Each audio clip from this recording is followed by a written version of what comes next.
Every September, Sickle Cell Awareness is observed, of course, to raise awareness about sickle cell disease and the challenges faced by those affected by it. This month-long campaign aims to educate the public, promote early diagnosis, and advocate for better treatment and care for individuals living with SCD. Approximately 150,000 babies, according to reports, are born with sickle cell disease in Nigeria each year. About 24% of the Nigerian population are carriers of the sickle cell trait, and between 70 to 90% of children born with SCD in Nigeria die before the age of 5. And on Healthy Living today, we would mark the month by looking at sickle cell anemia holistically on this show. Aisha, Salihu, thank you so much for joining us on the program. And now we have Dr. Ugochi Adai, who is a hematologist, to talk about, insights about this particular topic. Thank you so much, Doctor, for joining us on the program. Thank you. Good afternoon. And now to the basis, how would you describe sickle cell anemia as a backgrounder? Okay. In as layman terms as possible, it's an inherited disease, or rather an inherited disorder, which means that two people have to have the trait or carry that trait to be able to have a child who has the sickle cell anemia. Sickle cell disease itself as an entity is actually a spectrum. It stems from the carrier down to other forms of sickle cell, what we call hemoglobinopathy. So when you talk about sickle cell disease, as is an umbrella which entails any form of abnormality to the hemoglobin itself. When I talk about hemoglobin, the most common one we know is the SS, which is actually called the sickle cell anemia. However, you have a myriad of other sickle cell, you have a myriad of other sickle cell diseases. You have, apart from the SS, you have the C, there's the D, there's the E, and they're all predominant to different areas. They're also found in lesser population in Nigeria. So, like I said earlier on, two parents have to carry this trait to be able to, have the child manifest the sickle cell disease. It's when you talk about it being an inherited disease, what happens is that there's a slight mutation in the production of hemoglobin. Hemoglobin is the carrier, is what we find in red cells. That gives us that redness that we usually have. It gives you that red color. So what happens is you should have a normal hemoglobin, you should have the alpha, you should have the beta. But when there's a mutation, which means in the production of the gene, something mutates, the mother and the father carry that mutated gene. And when they come together and produce a child, an offspring, that offspring inadvertently ends up carrying both traits to result in the manifestation of this sickle cell, which is now manifested as the full-blown sickle cell anemia that we usually see around us. Okay, thank you so much. That's quite an elaborate explanation regarding what sickle cell anemia is. And we understand that it's a genetic blood disorder which is carried out, which occurs from two parents that carry the AS, both the AS and AS genotype. I'd like to know if you can throw more light on the symptoms, and also how does it affect the body and present itself in a child and down to adulthood? Sickle cell anemia and its symptoms. Well, in children, most times you do not see it being manifested till about 6 months of age, which is because up to that time they have other hemoglobins which cover up for it. So by the time you are around that 6 months, when the adult hemoglobin should surface, that is when the mutation starts to show. So rather than produce your normal HbAA, which we hear, what the child now manifests is the SS hemoglobin. And these hemoglobins, or these red cells, unlike the normal ones, which are round, which are robust, which are able to carry oxygen and blood to circulation around the body, these ones are deficient, they are rigid. So what happens is that these red cells are unable to deliver oxygen, and in situations where the body is stressed, where there's low oxygen or low blood supply, they are not able to adapt child usually manifests with those areas. When you have those deficiencies, children initially come down with pain. It's usually the first presentation, mostly pain and shortage of the blood, because these cells are very friable, they break down easily. So most times you just see a child, you see the parents complain about children who just wake up and they are pale, they are white, shortage of blood, and then they have pains. In children, mostly in their long fingers at the fingertips, called dactylitis, in their long bones area, so mostly in their joints, and with this manifestation, and sometimes they actually present with abdominal swelling, with organ swelling, spleen is enlarged, liver is enlarged, and so it's inadvertently rushed to the hospital. And then most times when the test is done, parents discover my child is a sickle cell disease patient, and continues up to adulthood, depending on the severity of the symptoms. Some of them are transfusion dependent, some of them are not. They could actually manifest, mild symptoms depending on some disease ameliorating factors in them. In adulthood, the same. It all continues with the pain, with the shortage of blood, needing transfusion, rapid breakdown of cells, which we call hemolysis, and then other symptoms. Chronic symptoms include, in the long run, if care is not taken, they could actually come down with renal failure, they could come down with stroke, they could come down with heart issues like cardiomyopathy, pulmonary hypertension, and to say the least of all the other symptoms. I was actually going to come to complications, because you have stated that clearly early detection has been mentioned as one of the ways of making life with sickle cell anemia a bit easier. But let us look at complications now. In cases where we have complications, what happens? How do we detect that these are now complications because early detection didn't quite take place, and what do we do? Well, in places where you have complications, the sad part about complications of sickle cell anemia is that it could actually be quite dire. It could be life-threatening to the patient. Like you said, if for the most times, maybe due to cultural, due to ignorance, or maybe religious reasons, follow-up isn't done, and patient isn't able to be managed up until the part where complications arise. Most of those complications are usually, like I said, life-threatening. For example, they could come down, like I said, with renal failure, which will require dialysis or a renal transplant. Sometimes there are other times in the chest-related findings, they will come down with what we call the acute chest syndrome, which is an emergency, which will require exchange transfusion, which will require ICU support. They could come down with heart-related issues, lung-related issues, cardiomyopathy, pulmonary hypertension, come down with stroke. All those things I have mentioned. And even in the eye, they could end up with retinopathies, with blindness. Most of the symptoms they have, most of the complications they have are usually life-threatening and then managed as such, as emergencies.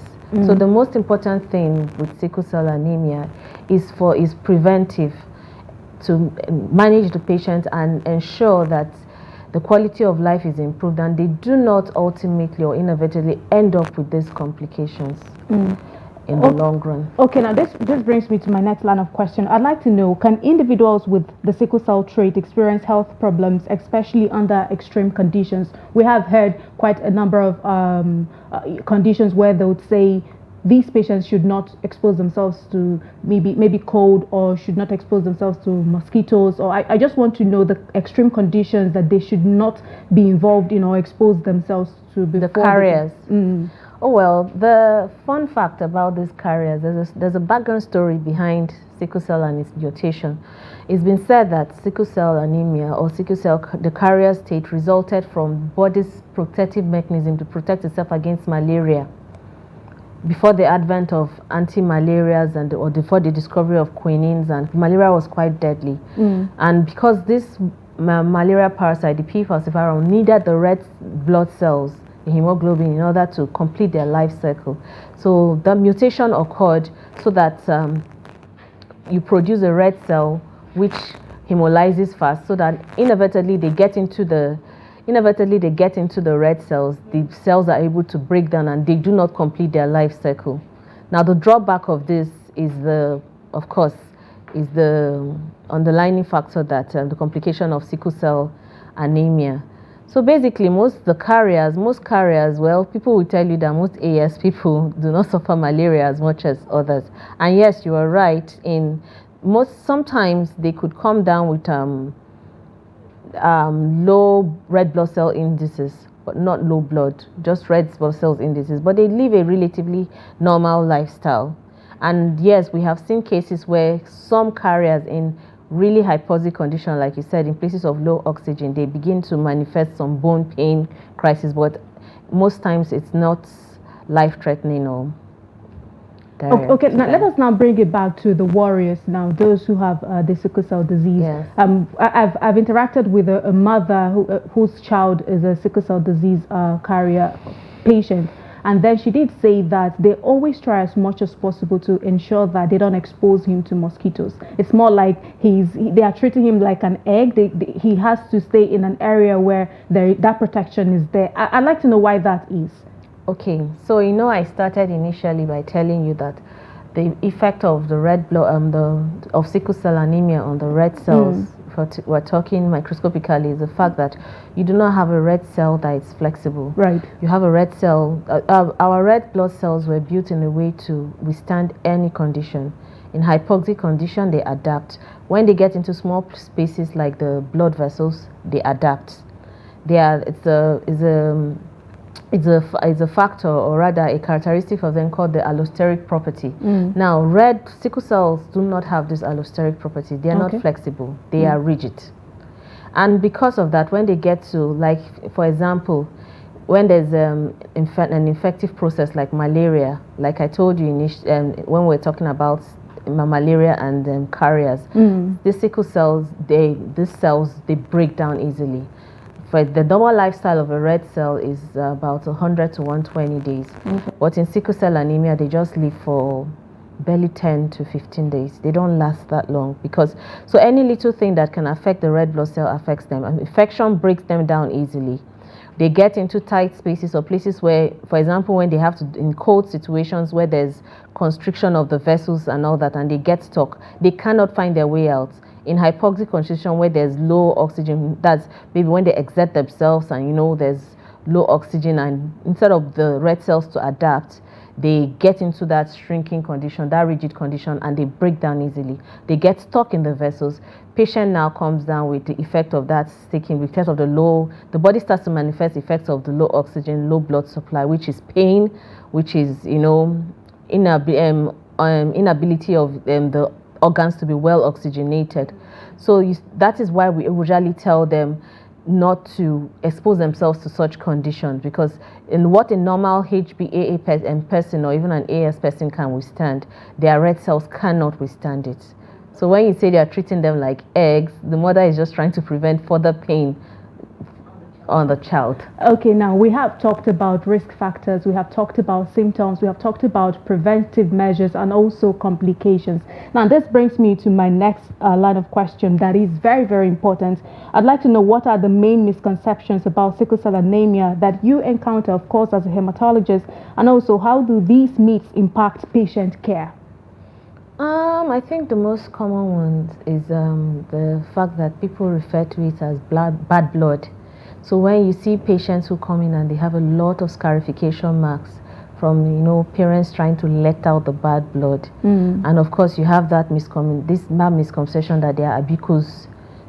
Then the past, there are children who just came to suffer, their parents die and they will come back again, and then they are marked and all that. And of course the other misconception that is probably coming from their village people. These are some of the misconceptions we encounter about sickle cell disease patients. Indeed, we're talking about sickle cell disease holistically, as this is the month of awareness. Now let us go back to carriers now. For carriers of the sickle cell trait, how does genetic play a role in family planning, and what should prospective parents know about their risks? There's a huge role it plays in family in planning. The first thing I usually tell patients is before you start to date, the first thing parents should do, every parent has the responsibility of finding out a child's genotype before that child is 1 year. Go do a genotype for your child. Let the child be aware of what their genotype is before, and then you as a parent, you educate your child. A child who is AS should be made to understand that you cannot just go around dating and falling in love with with another AS patient. We usually tell them before you say I love you, before you get into that, the first question should be what is your genotype before you get involved with the patient. However, science has has undergone a lot of advancement with sickle cell disease, like you said, as an entity. Most carriers have the option of, if they decide to go ahead, there's the option of pre-genetic testing, which can be done however, these things are expensive. You could have the child, in pregnancies could be checked, the chorionic villi, the amniotic fluid can actually be checked for the presence of these genetic components.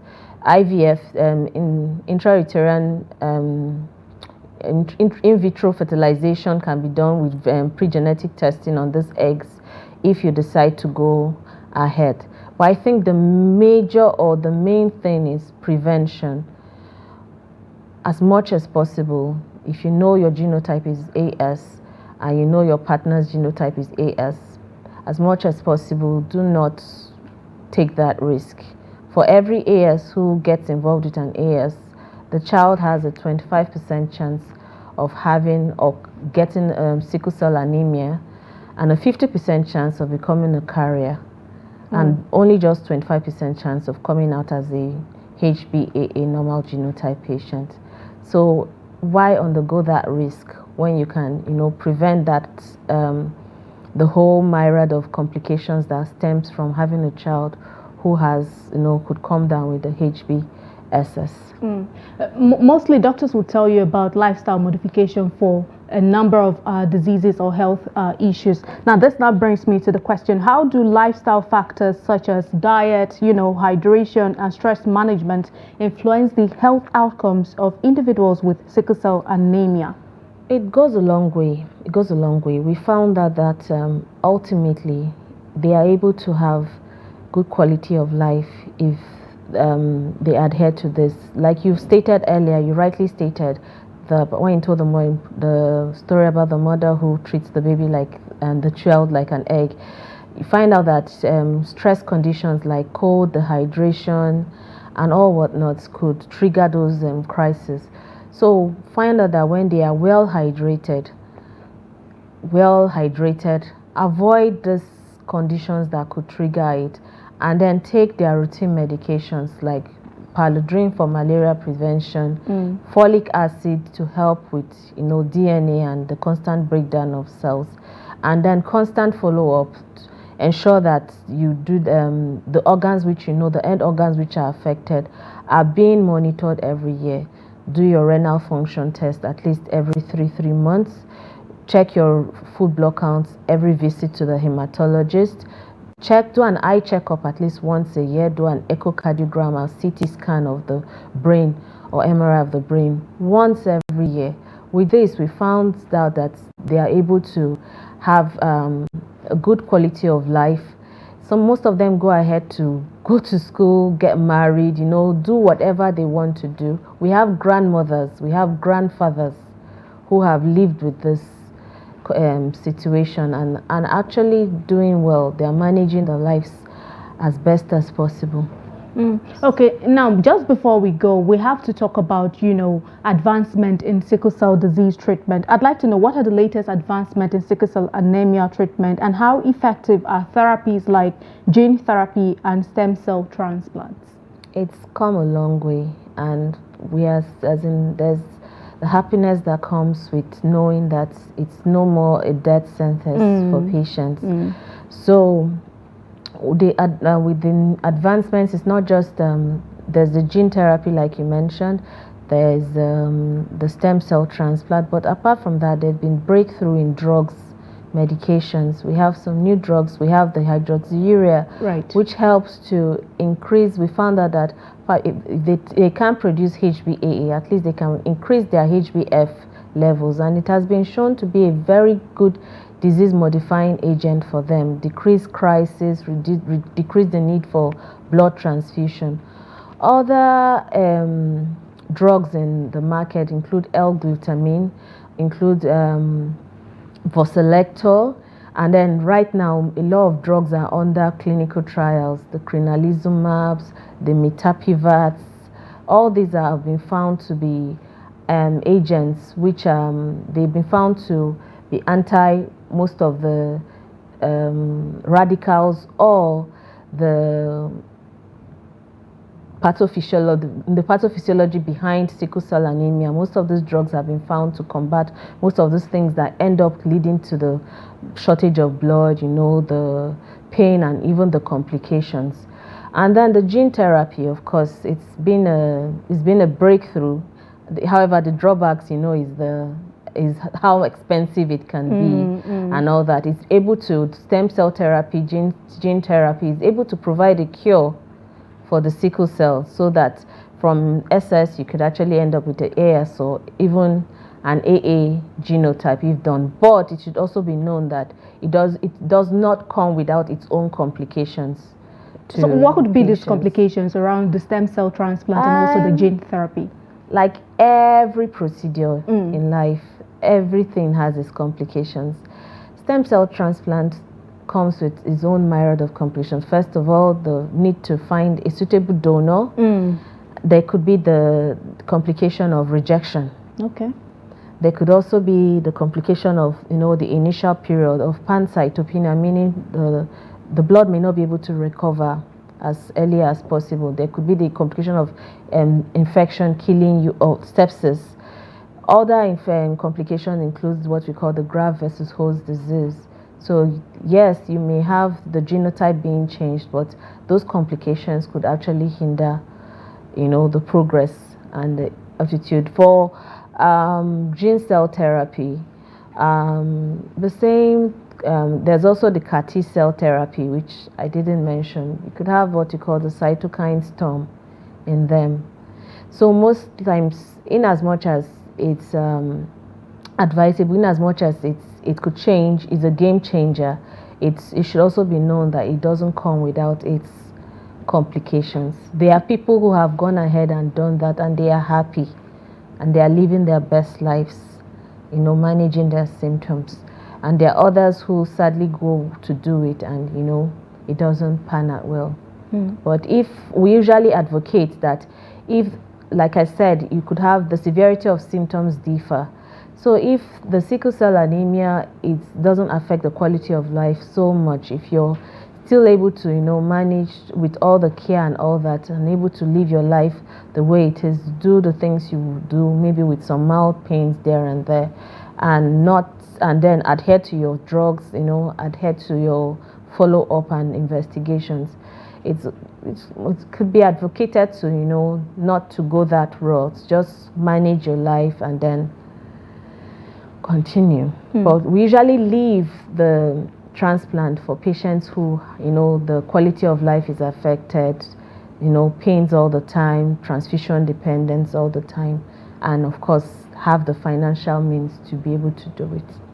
Speaking of finances, you did mention a couple of drugs that are available at the moment, even before going to other major procedures. And then you also talked about those other drugs who are undergoing clinical trials at the moment. They are yet to even be released into the market or for the consumption of the populace. Now, I'd like to know, what would you suggest? How would you advise, you know, policy makers, the government at both national and sub-national levels, and even globally, on, you know, managing this disease regarding cost of medication? What could be done in the interim?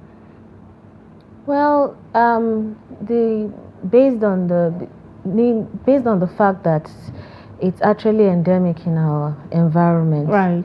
It would be nice, internationally speaking, of course, grants for those drugs could be advocated. for the government, subsidy of those drugs, if they're able to, get it out in the grassroots level to the patients who need it, I think it will also encourage adherence and also, encourage more people coming out, to accept this medication. So grants and subsidizing these drugs will go a long way. Okay, just on the final note, what's your final word of advice or encouragement to the warriors out there? Keep fighting. It's not easy, not just physically, not just, health-wise, but even mentally, psychologically, and even socially. It's not easy, but they thrive. They are, you see patients living with this condition who go ahead to achieve anything they want to do. They're doing excellently well in school. They are getting married. They are having children. They are living their best life, working in corporations. So I usually tell them, keep fighting. That's all. Okay, well, there you have it. Thank you so much, Dr. Ugochi Adai, who is a hematologist and has been talking holistically about the sickle cell disease awareness. Thank you so much for coming through, Doctor. Thank you for having me. Now, in conclusion, Sickle Cell Awareness Month is an opportunity to shine a light on a disease that affects millions worldwide. By increasing awareness, we can help reduce the burden of SCD and improve the lives of those living with this challenging condition. Let's use this month to educate, advocate, and support the fight against sickle cell disease. And that concludes this week's episode of the program, Healthy Living on Trust Television. For comments, contributions, and suggestions, do well to follow and subscribe to all Trust TV social media handles and download the Trust TV app on iOS and Android devices across their respective stores, and get the live updates on the YouTube live stream and the website. Join us next time as we continue to explore subjects crucial to your health and well-being. I am Aisha Salihu. Thank you so much for your time. We will be leaving you with some facts about sickle cell anemia from the sickle cell warriors themselves.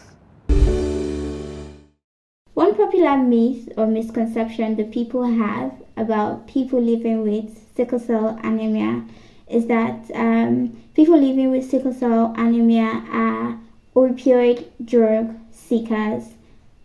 This is not true. This is completely untrue, because these opioids are often prescribed to help with the pain that people living with sickle cell anemia have to deal with or live with and experience in their day-to-day living.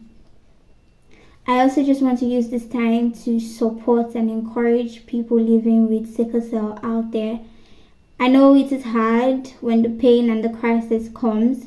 However, I just want you to know and remember that you are strong, you are great, and you've been doing this for a while, and you are going to do it, or you can keep doing it, and never ever give up in your pursuits, in whatever it is that you do that you love. Live healthy, take lots of water,